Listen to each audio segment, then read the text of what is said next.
Tudo começou com uma ligação. Era uma sexta-feira à noite de 1999, em Nova York, quando o argentino Marcos Galperin atendeu o telefone. Do outro lado da linha estava o brasileiro Stélio Toda, seu ex-colega de MBA, dizendo que queria largar a carreira em Wall Street para se juntar à empresa recém-criada por Galperin. 3 semanas depois, Stélio desembarcava no Brasil para começar a operação do Mercado Livre no país, dando início ao que se tornaria o maior e-commerce daqui. Hoje, a plataforma movimenta mais de 139 bilhões de reais em vendas por ano só no Brasil. Além disso, o Mercado Livre está presente em outros 17 países da América Latina e tem ações listadas na Bolsa Americana Nasdaq, com valor de mercado acima de 118 bilhões de dólares. Stélio comandou as operações brasileiras de 1999 a 2010, depois assumiu como diretor de operações e presidente de comércio do grupo. Em 2022, ele deixou o dia a dia e hoje ocupa uma das cadeiras do Conselho de Administração. Eu sou Letícia Toledo, jornalista especializada em negócios, e esse é o Dando as Cartas, o podcast em que profissionais revisitam suas trajetórias e revelam como assumir o jogo da própria carreira. Nesse episódio, eu conversei com o Stélio sobre os desafios para fazer o e-commerce decolar no Brasil, a construção da cultura do Mercado Livre e a sua transição de cargos em uma das maiores empresas de tecnologia do continente. O Dando as Cartas é um podcast da Caju, produzido pelo Estúdio Novelo. Eu queria contextualizar um pouco da sua história até para quem nos ouve, porque eu acho muito interessante essa maneira como vocês começam no Mercado Livre. Primeiro que, assim, diferente de outros empreendedores, você não começa com aquela ideia de eu vou empreender, vou montar um negócio na garagem, apesar de a gente saber que o início da história do Mercado Livre é numa garagem. Você é formado em engenharia, trabalhou em bancos no Brasil, foi para Stanford para fazer um MBA, você foi para o Lehman Brothers e é só lá que, de repente, o Mercado Livre te atinge. Como é que foi essa experiência aí? O contexto daquele momento, acho que é interessante a gente contar que era 1999, a gente vivia uma grande euforia com relação à internet, as empresas surgindo. Eu mesmo trabalhando na Lehman Brothers, representando várias empresas que estavam abrindo o capital, quase sempre no primeiro dia já tendo ali uma valorização grande. Então havia um grande interesse do grande público pelo que era esse negócio da web, né, que estava surgindo. E foi nesse contexto que, por total casualidade ali, eu me encontrei com um colega de trabalho, por sinal brasileiro, que tinha ido ao Brasil pela Lehman Brothers fazer um trabalho de reconhecimento das startups, Brasil e América Latina. E ele produziu uma página sobre cada uma das empresas, em que ele contava o nome da empresa, quem eram os investidores, quanto capital tinha levantado, se tinha alguma receita, números em gerais, quem eram os fundadores. Então, dando uma olhada nesse material, chega numa página que fala Mercado Livre. Eu falo, olha, eu conheço os fundadores do Mercado Livre, eu estudei com eles, nós estivemos juntos no MBA, agora terminamos. E então, o colega diz, olha, por acaso o Marcos, né, CEO da empresa, ele vai estar aqui no final dessa semana. Falei, então deixa que eu participe também da reunião, porque eu conheço, acho que vai ajudar no clima da reunião ter alguém conhecido. Na sexta-feira chega o Marcos, eu sou o primeiro a recebê-lo, levo ele até a sala, e ali a gente tem a reunião junto com outras pessoas da Lima, meus colegas, e ele conta um pouco desse início, né, do Mercado Livre. A euforia, assim, a alegria e principalmente o que para mim fez uma grande diferença foi a paixão, né? A paixão que ele demonstrava por aquele negócio. Aquilo mexeu comigo. O que basicamente me veio naquele momento é que eu queria me juntar a ele. O negócio tinha surgido em agosto e a gente estava em novembro, então 3 meses de lançado, e a Argentina era o único país onde existia a empresa, mas ele contava também do interesse em expandir regionalmente para outros países. E foi então que eu juntei, né, os pontos e achei, bom, quem melhor que um brasileiro como eu, alguém que é conhecido, para ser essa pessoa então que poderia liderar essa nova operação que iria surgir no Brasil. E você foi falar com ele já na reunião? Foi depois da reunião? Como é que foi essa tratativa, né? Falar, deixa eu me juntar aí aos negócios. Então, essa é uma história legal, Letícia, porque como a gente estava num contexto de trabalho, eu achei que o momento e o lugar ali não era o melhor para a gente ter uma conversa nesse sentido. Naquela época, a gente está falando de 99, poucas pessoas tinham telefone celular. O Marcos não era uma delas. A única informação que eu tinha era um cartão de visitas que ele tinha deixado com as informações dele de Buenos Aires e o cartão de visitas de uma pessoa que tinha vindo à reunião com ele. E essa pessoa tinha deixado o cartão dela também. Liguei para o telefone dessa pessoa e, imagina, sexta-feira, final do dia, era telefone fixo. O telefone tocou, ninguém atendeu, mas eu insisti. E depois de tocar muitas vezes, alguém pegou o telefone. Só pelo alô, eu reconheci a voz do Marcos. Eu falei, Marcos, Stélio, eu queria muito conversar com você, porque eu adorei aquilo que você contou pra gente hoje e eu gostaria de trabalhar com você. Ele disse que ele precisava conversar com o Hernan Casar, que era o outro colega que tinha estudado conosco. O fato é que 3 semanas depois eu estava no Brasil para começar a operação do Mercado Livre. 3 semanas, foi muito rápido e você não estava sozinho nesse sonho de Wall Street também. Tinha a sua esposa com você, né? Você teve que convencer ela também? Vocês fecharam um acordo? Como é que foi essa história de chegar e contar para ela, então? Sabe, o Lehman Brothers, vou pedir demissão e vou pro Brasil. Vamos voltar. Pois é, a gente fala da Lehman Brothers. A Lehman Brothers naquela época era uma empresa de 150 anos, né? Um banco de Wall Street com uma super reputação. Eu e a minha esposa, a Andréa, nós tínhamos esse sonho americano compartilhado e ela também já tinha começado os estudos de pós-graduação dela e estava também muito engajada naquela nossa nova vida.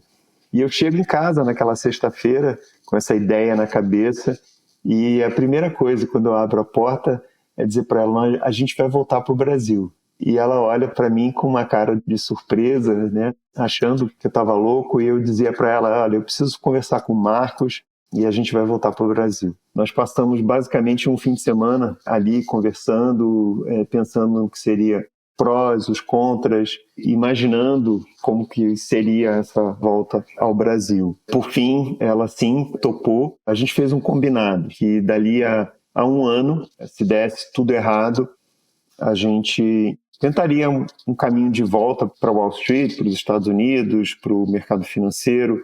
Eu acreditava que seria possível com a experiência que eu tinha tido, com os contatos que eu tinha tido. E para ela foi uma forma de dizer, olha, vamos tentar. A gente ainda não tem filhos, a gente é jovem, estamos, né, ainda com muitas possibilidades aí pela frente. E foi isso, ela me apoiou, como tem me apoiado sempre em todas as decisões, e foi muito importante, eu acho que para nós, depois de 12 meses, quando venceu, vamos dizer, o prazo do nosso combinado, o Mercado Livre ainda era uma pequena empresa, pouco conhecida, uma startup que tinha há pouco tempo começado a cobrar pelos seus serviços. Passou esses 12 meses, esse aniversário, e a gente não se lembrou dele, a gente só se lembrou 1 mês depois, então 13 meses depois do combinado, e foi basicamente um entreolhar, né? Ah, lembra daquilo que a gente falou? Lembro.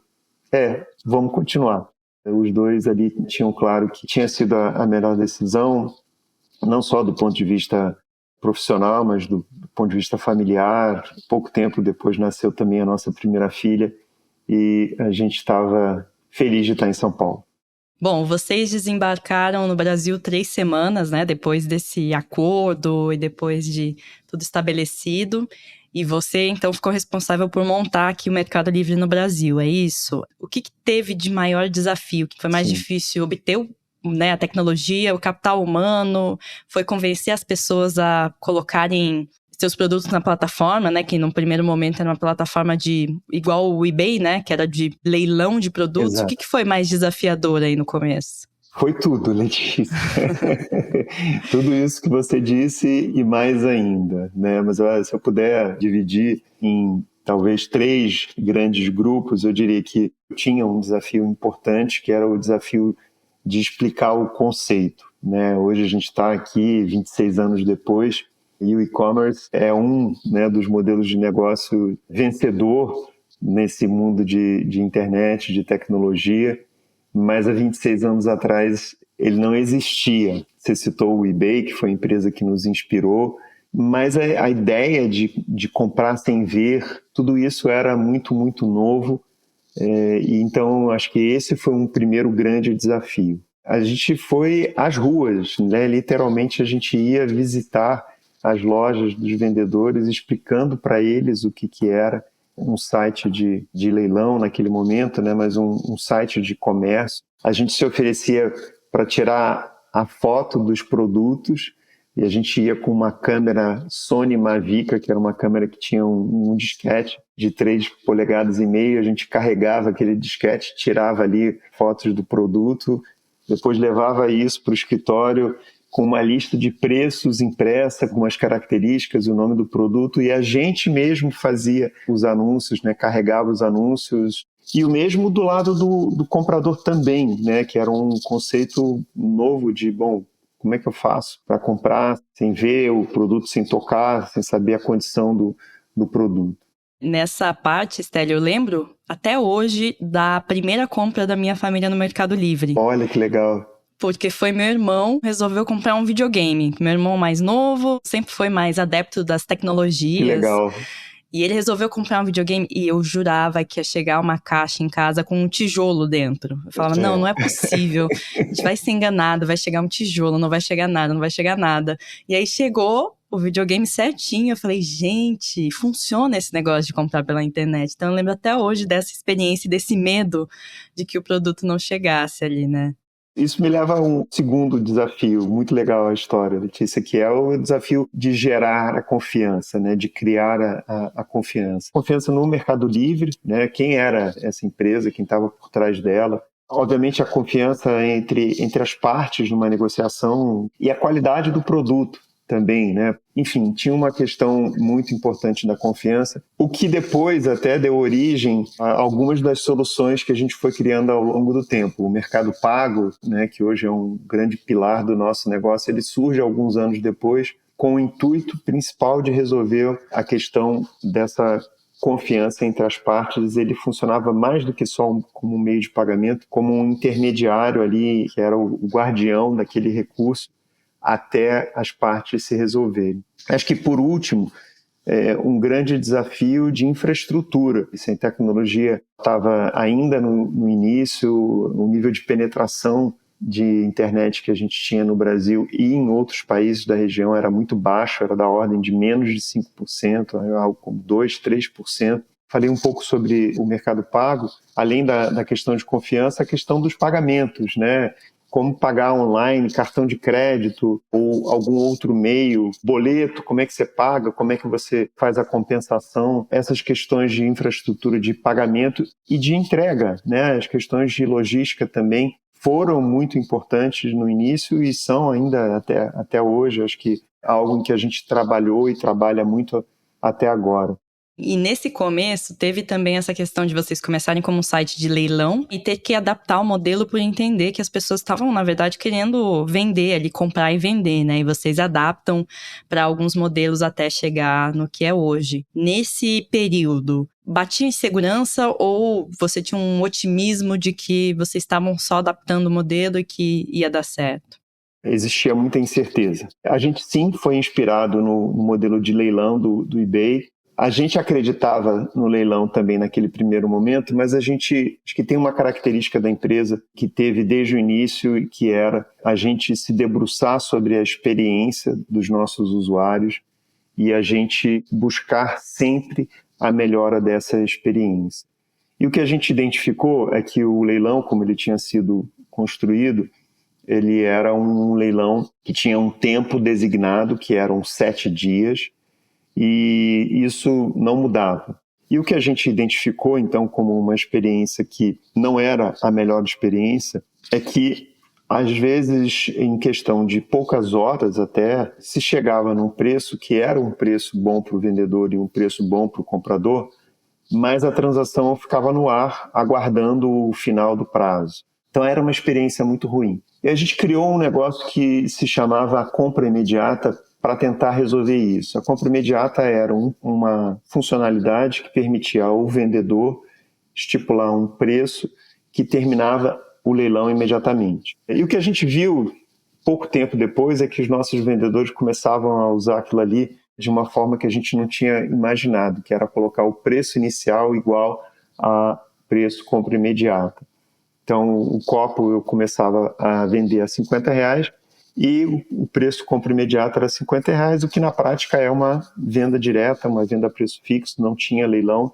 A primeira pessoa que fizesse uma oferta, na verdade, estava fazendo a compra e aquilo, então, resolvia imediatamente a venda do produto.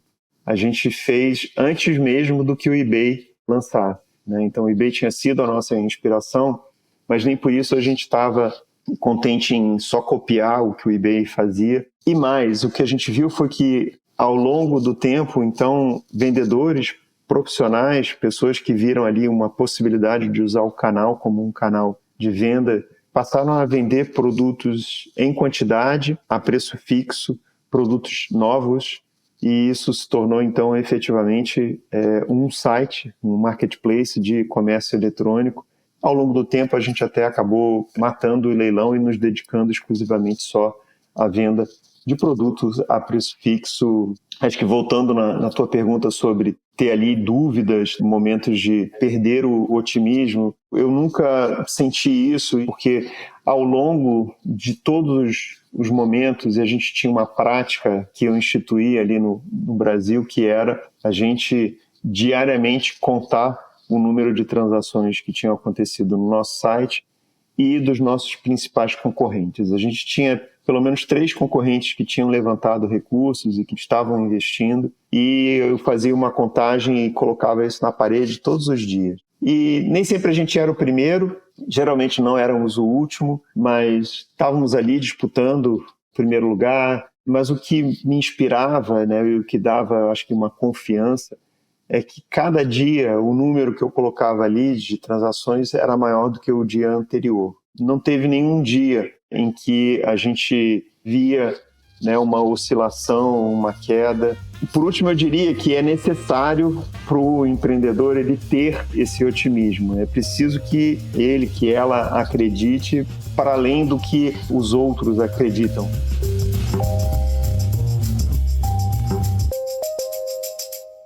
Falando sobre as pontas desse início dos primeiros anos, tem a questão do funding também, né? Vocês começaram em 99, uma era em que estava todo mundo feliz com os negócios da internet e otimista, e aí vem a bolha da internet, explode a bolha, e vocês conseguem levantar uma segunda rodada. Isso. Mas aí a gente vem naquele momento que não tem mais dinheiro chegando, investidor interessado em startup. E aí vocês só vão levantar dinheiro lá de novo, isso quer dizer, foi 2001 ali até 2007, vocês não levantam mais dinheiro. O dinheiro em algum momento chegou a ser uma preocupação? Ou vocês lá, quando levantaram pós-bolha da internet, já entenderam que não ia ter mais recurso e que tinha que viver com aquilo e fazer aquele modelo dar certo com o que tinha? Como é que foi essa questão do dinheiro nos primeiros anos? Então deixa eu contar como é que isso tudo aconteceu. A gente fechou uma segunda rodada de capital com os nossos investidores em maio de 2000. Relembrando essa história, o Nasdaq ele começa a cair em março do mesmo ano. Então a gente já estava 2 meses já dentro do que veio a ser chamado do estouro da bolha, como você disse. Para nós, o mais difícil foi a gente ter conseguido fechar aquela segunda rodada. E ali o conselho que esses investidores nos deram nesse momento, em maio de 2000, foi: que legal que vocês conseguiram levantar esses recursos, e era muito dinheiro, foram 46 milhões de dólares. Com esse dinheiro veio, então, o aviso de que esse seria o último recurso que a gente teria para fazer a empresa funcionar. Em nenhum momento o nosso modelo não tinha comissões e tarifas, né? Por que eu digo isso? Porque quando nós lançamos, nós tínhamos muitos concorrentes e todos pensaram a mesma coisa. Vamos lançar sem cobrar nada pelos nossos serviços.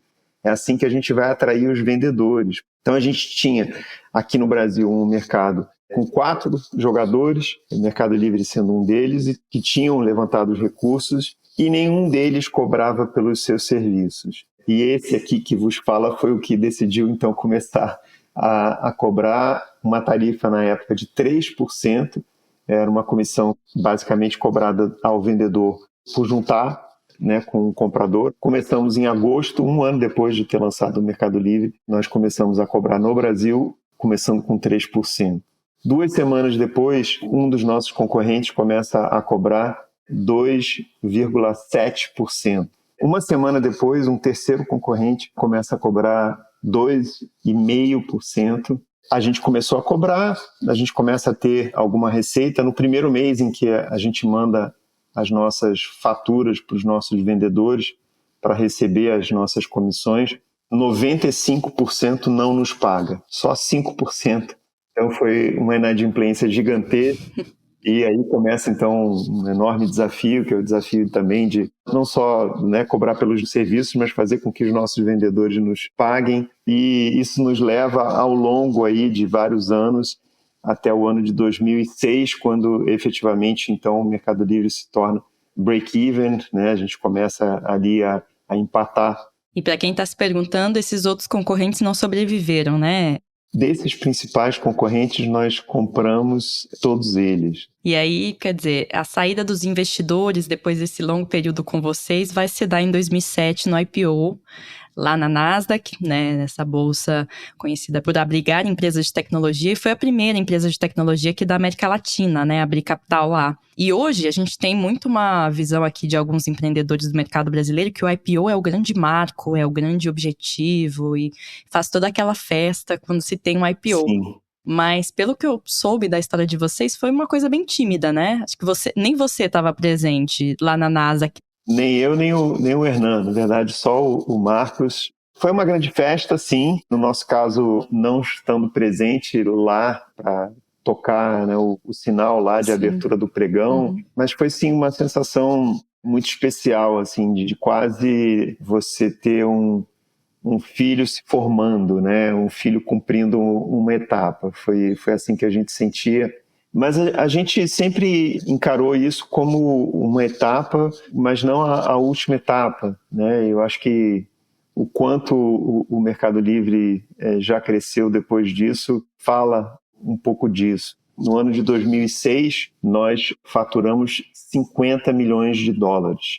Em 2024, ano completo, o Mercado Livre faturou 20 bilhões de dólares. Você citou que lá no começo você ia nas lojas convencer as pessoas, tirar foto. Literalmente. Das mercadorias, para eles venderem os produtos.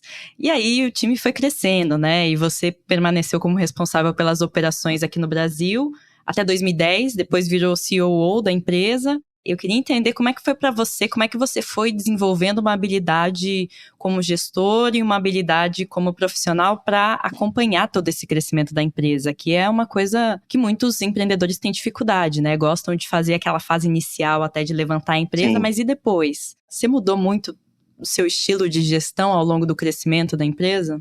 Sim, eu acho que para todos nós que estivemos ali ao longo desses anos, foi um crescimento não só da empresa, mas pessoal muito grande. A cada ano existia uma sensação de que o espaço que eu ocupava, ele crescia, né? E era necessário que eu crescesse junto com ele para que eu pudesse fazer o meu trabalho bem. É claro que algumas características estavam ali desde o início. Então, acho que eu posso dizer, por exemplo, que eu tenho muito orgulho disso, de ser um formador de equipe, de acreditar nas pessoas, de dar oportunidade para elas crescerem, né? E eu acho que esse lado humano não foi algo que eu passei a ter, era algo que eu tinha, mas que foi se desenvolvendo. Aprendi muito a delegar a responsabilidade. Então, acho que o processo foi um processo que se deu ao longo do tempo. Existiam algumas características que estavam ali, que precisaram ser lapidadas. E você foi atrás de profissionais que te inspiraram nesse período? Vocês conversavam muito por ter, né, sócios ali para entender qual era o melhor caminho de gestão? Como é que isso foi sendo desenvolvido entre vocês aí para levar a empresa? Sem dúvida, existia muito da interação e do aprendizado em comum, mas nós somos naturalmente, eu falo de nós, eu falo do Marcos, eu posso falar do Hernan e de outros que fizeram parte dessa jornada, pessoas curiosas, pessoas com interesse em aprender. E isso fez parte, sim, da nossa história, individualmente e coletivamente. Até eu gosto muito de citar que o Mercado Livre é uma organização que aprende, né? É uma organização que teve que se envolver em negócios como o negócio de pagamentos e de serviços financeiros, que a gente não sabia nada no início, ou o negócio de logística também, que no início a gente efetivamente não tinha nenhuma operação logística e passou a ter hoje uma grande operação e muito eficiente. E isso só é possível, acho que com essa curiosidade, com essa capacidade de aprender. E a gente foi, sim, buscar fontes, eu acho que em alguns momentos a gente precisou usar serviços como de consultorias que nos ajudaram a estudar melhor determinados problemas, mas em termos de desenvolvimento pessoal, teve muito trabalho coletivo, um aprendizado que se dava ali uns com os outros fazendo. Obviamente que isso implica em tentativas e erros, foram muitos erros. Eu gosto sempre de dizer que o que eu usava para mim e eu tentava transmitir para as minhas equipes é que o problema não é errar porque nós vamos errar. O problema é a gente não aprender com os nossos erros, fazer diferente quando se dá uma nova oportunidade. E acho que isso tem a ver com a cultura de inovação que vocês conseguiram construir aí também, né? Porque como é que se constrói uma cultura de inovação numa empresa que tem um pouco do molde de tecnologia e startup, mas que não está começando agora ou em 2020, né? Que vem lá desde os anos 2000. Eu brinco, Letícia, que o Mercado Livre é a maior startup da América Latina, né? E ela é uma startup, eu diria, na sua cultura até hoje. No início, quando a gente surgiu, a gente não falava nada sobre cultura.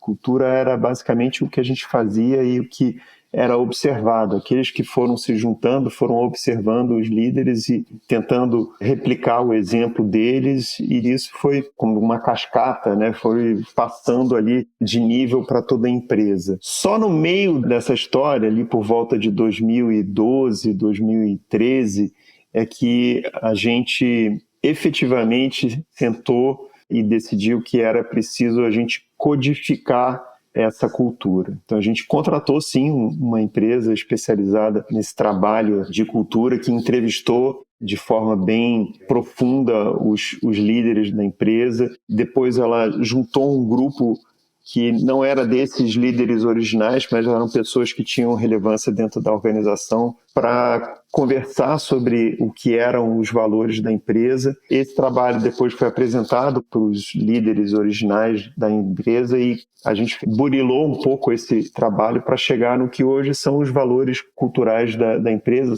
E até hoje é isso que a gente usa para contratar pessoas, né? A gente contrata pessoas pensando em como elas são capazes ou não, né, de se adequar a essa cultura. A gente tenta premiar as pessoas que melhor exemplificam esses valores da empresa.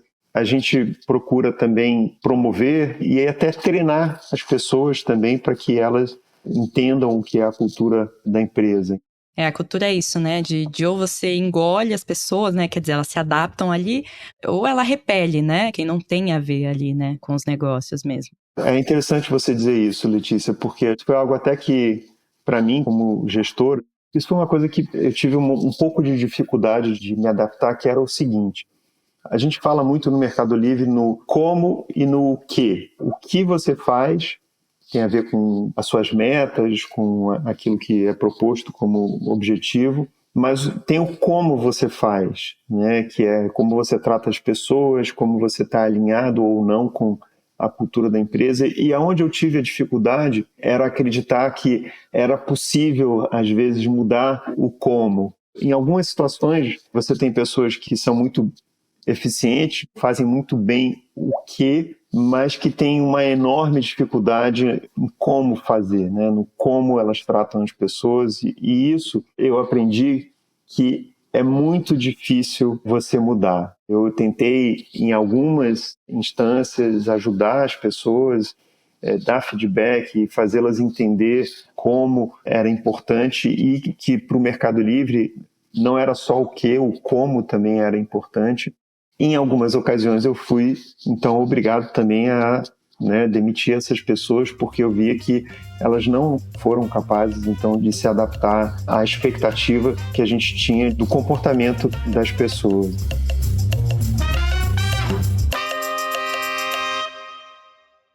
Avançando bem na sua trajetória, em 2022 você deixa o cargo executivo, então, do Mercado Livre para se tornar primeiro um advisor e hoje é membro do conselho de administração da companhia, né? Como é que foi essa adaptação para você de sair do dia a dia? Foi fácil, né? Quer dizer, já estava ali há um certo tempo planejado e você conseguiu se adaptar bem? Ou tiveram desafios aí em desapegar do dia a dia e entender a sua nova realidade? Bom, Letícia, que esse foi um trabalho que foi feito ao longo do tempo. Não foi algo que aconteceu de supetão e fui obrigado, então, a me adaptar. Foi uma decisão muito pensada, consciente, planejada. E eu acho que o mais importante, aí foi um trabalho pessoal, individual, interno, foi trabalhar, né, no que eu descrevo como uma conexão pessoal com a minha identidade. Até então, eu tinha me tornado, para todos os efeitos, o estélio do Mercado Livre. E isso, por um lado, dá muito orgulho, porque a história é uma história de muito sucesso, e faltava, eu acho que, um aspecto mais amplo do que eu sou, né? Eu acho que todos nós somos muito mais do que só aquilo que a gente faz, e principalmente aquilo que a gente faz só no ambiente profissional. É uma mudança, e se você não estiver preparado, pode ser um baque, sim, porque de uma hora para outra pode haver uma perda de relevância, você deixa de ser uma pessoa que as pessoas buscam, você deixa de ter talvez aquela atenção que você tinha antes. Quando aconteceu, eu me adaptei, eu diria que muito rápido, porque eu tinha outros interesses que era interessante para mim ter mais tempo para fazer outras coisas. E algo que tinha sido muito importante também, que foi decisivo para chegar nesse momento, foi a questão do estresse. Foram 23 anos muito intensos, eu acho que eles tiveram um impacto natural. Você tem que lidar com altos, baixos, motivação pessoal da equipe, concorrência, regulação, enfim, cenários macroeconômicos imponderáveis como a pandemia. Então, eu posso dizer que houve também um grande alívio de não estar mais no dia a dia da empresa, mas ainda muito conectado, né? Ainda como acionista, agora como conselheiro da empresa. E eu acho que tem que ser assim. Foi algo também muito pensado no que diz respeito à conversa com o Marcos. E olhando hoje a história inteira do Mercado Livre, o que você diria que você teve que ter de carta na manga? Isso pode ser uma estratégia, uma característica específica para fazer a empresa decolar e para a construção dos negócios? A minha carta na manga é a capacidade de conexão, capacidade de conectar as pessoas. E isso foi muito importante em toda a história do Mercado Livre. O Mercado Livre tem uma característica que é pouco comum, que é ter o principal mercado disparado, que é o Brasil, não ser o mercado de origem, né? O mercado de origem é a Argentina, onde a maior parte da nossa equipe de tecnologia esteve baseada também durante muitos anos, mas existia ali uma tensão constante ao longo do tempo, que era como fazer funcionar essa equipe que estava em outro país. Não é só a questão do idioma, não é questão de falar, não é questão de traduzir, é a cultura, é o entendimento, o que eu chamei da conexão entre as pessoas. E como é que faz essa conexão no dia a dia? Tem uma fórmula, uma estratégia, uma lição que você daria para quem quer criar essas pontes?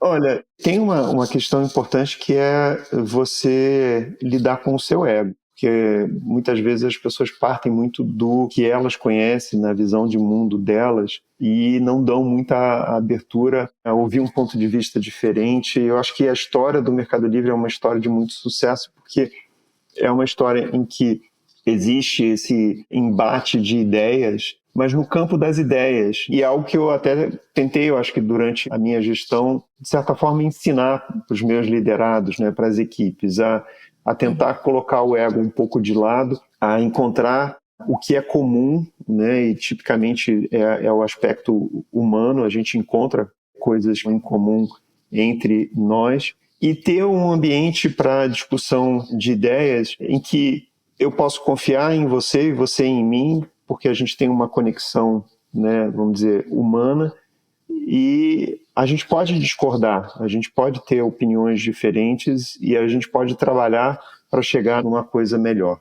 Tem uma personalidade ou algum líder que te inspira, que se fosse para escolher, você gostaria de ver quais são as cartas na manga dessa pessoa, as estratégias que ela usou para a construção aí dos negócios ou da carreira? Eu vou falar, e talvez pareça um pouco, não sei qual é a palavra que a gente vai usar para descrever isso, mas a personalidade que mais me inspirou e que me inspira é o Marcos Galperin, o CEO do Mercado Livre. Seu sócio. O meu sócio. Eu tive a sorte enorme de tê-lo visto com as cartas dele na mão, mais do que isso, né, vendo ele no momento certo em que ele as colocou na mesa, né? Acho que uma carta que eu posso dizer que ele tem na manga, sempre teve, foi uma capacidade de atrair pessoas, atrair talentos. Outra carta que ele usou e jogou muito bem foi a de buscar sempre a melhora da experiência dos nossos usuários. E acho que, por último, uma carta que ele tem muito é a persistência, é não se dar por vencido, que é uma característica, acho que é muito importante em qualquer empreendedor, mas sempre acreditar, sim, que é possível. E a gente, muitas das iniciativas que a gente lançou não deram certo num primeiro momento, mas a gente tinha convicção, e a partir dessa convicção de que a gente estava fazendo a coisa certa e que a gente precisava fazer dar certo, né? Então, o que muitas vezes não acontece de primeira, vai acontecer depois ali com a persistência, com a perseverança. Por fim, quando você não está no jogo dos negócios, o que é que você gosta de fazer? Ou melhor, reformulando a pergunta, com base no que a gente conversou aqui, quem é o Stélio Toldo? É o que ele faz além do Mercado Livre, além do crachá Stélio do Mercado Livre, né? Exato. Assim, eu sou, acho que uma pessoa que valoriza muito a família, isso tem sido um marco da minha história, mas para além do trabalho, para além da família, eu sou uma pessoa, assim, curiosa. A gente já falou aqui sobre a questão do aprendizado. Eu sinto que enquanto você está vivo, você está aprendendo. E eu quero poder fazer isso para o resto da minha vida, aprender sempre. Mais recentemente, eu tenho me reconectado com a música. Então, eu aprendi o piano quando eu era novo. Depois, durante um tempo, eu toquei saxofone. E agora, estou voltando a tocar piano de novo. A música me ajuda a pensar, sem dúvida, mas muito mais do que isso, ela é um bálsamo assim, para o espírito. Acho que é algo que eu tenho mais tempo para fazer e tenho podido me dedicar mais a isso. Não tenho aspirações de me tornar um músico profissional e me contento com melhorar, com progredir, com sentir essa conexão que a música traz. Stélio, obrigada pela sua entrevista. Foi um prazer conversar aqui com você. Letícia, muito obrigado pelo convite novamente. Eu adorei a nossa conversa e espero que sirva de inspiração para os seus ouvintes. Com certeza.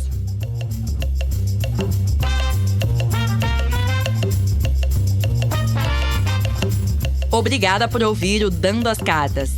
Tem episódio novo a cada 2 terças-feiras. Siga a gente no seu aplicativo de áudio preferido ou no YouTube e ative as notificações para não perder nenhum episódio.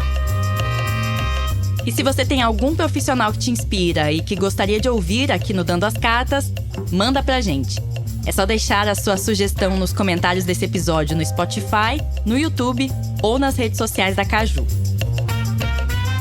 O Dando as Cartas é um podcast da Caju produzido pelo Estúdio Novelo. Eu sou a Letícia Toledo, produtora e apresentadora. A coordenação do projeto pelo Estúdio Novelo é da Juliana Jäger e pela Caju é da Luísa Terpins. A direção executiva do Estúdio Novelo é da Marcela Casaca e a gerência de parcerias é da Luísa Sade. A Bia Ribeiro e a Isabel de Santana fazem a distribuição dos episódios. A montagem desse episódio é da Luísa Silvestrini e a sonorização e mixagem são da Mariana Leão.